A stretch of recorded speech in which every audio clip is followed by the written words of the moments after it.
Assalamualaikum warahmatullahi wabarakatuh. Selamat pagi teman-teman. Salam olahraga, salam olahraga, salam olahraga luar biasa. Allahu Akbar. Oke, apa kabarnya teman-teman semuanya? Alhamdulillah keadaannya sehat. Oke, jadi di sini kita akan melanjutkan materi PJOK di pertemuan kali ini, yaitu pembahasannya tentang pembelajaran 4.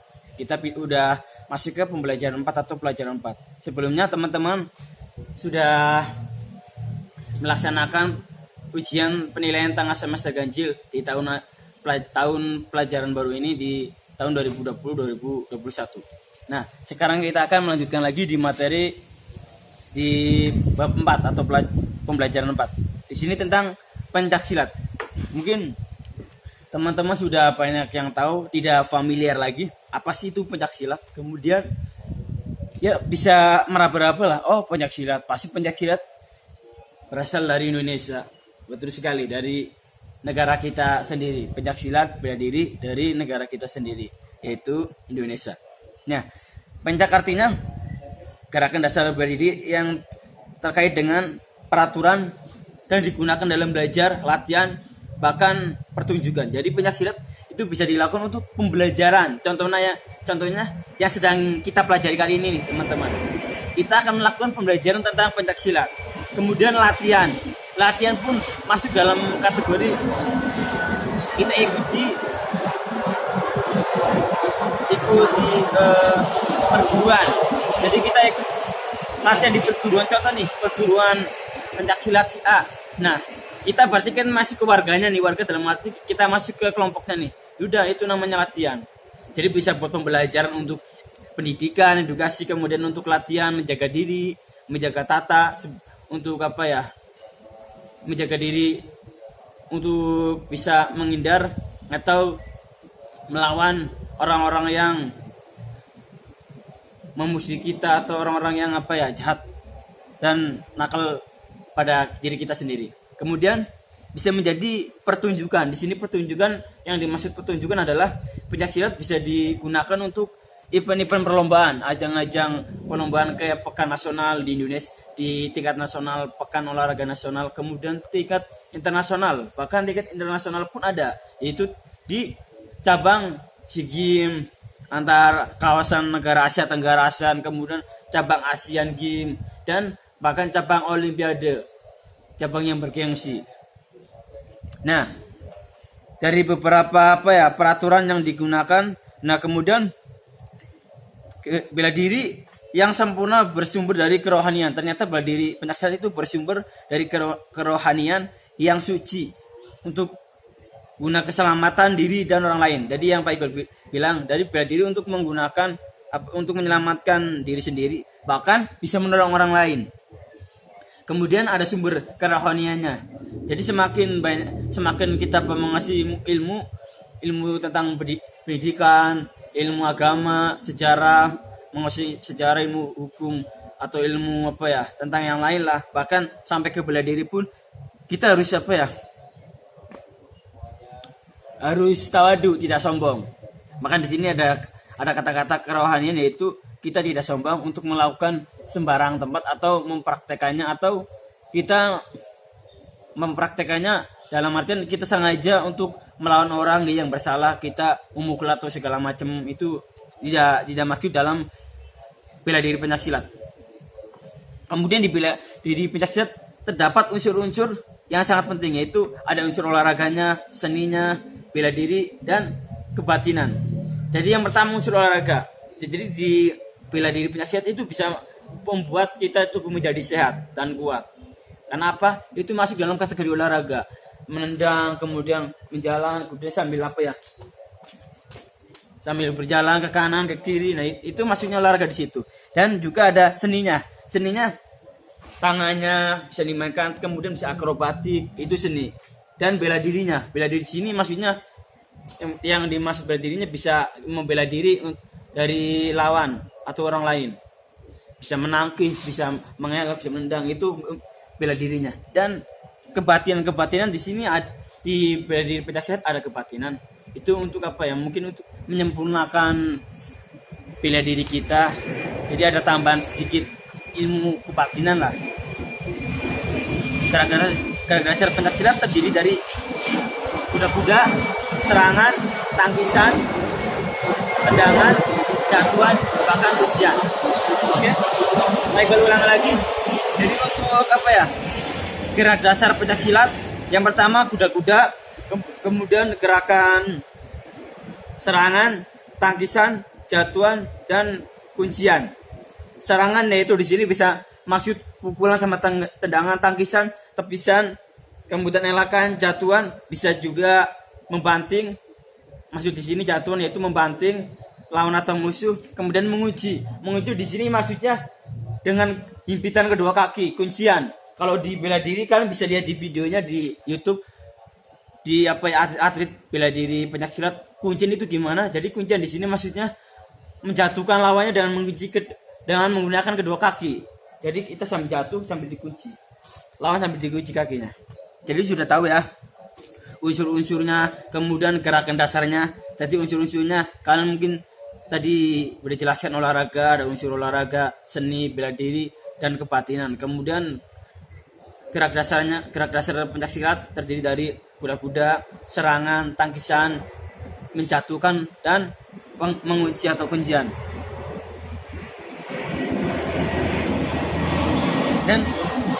Dan bela diri pencaksilat itu warisan nenek moyang leluhur kita. Makanya kita sebagai anak muda,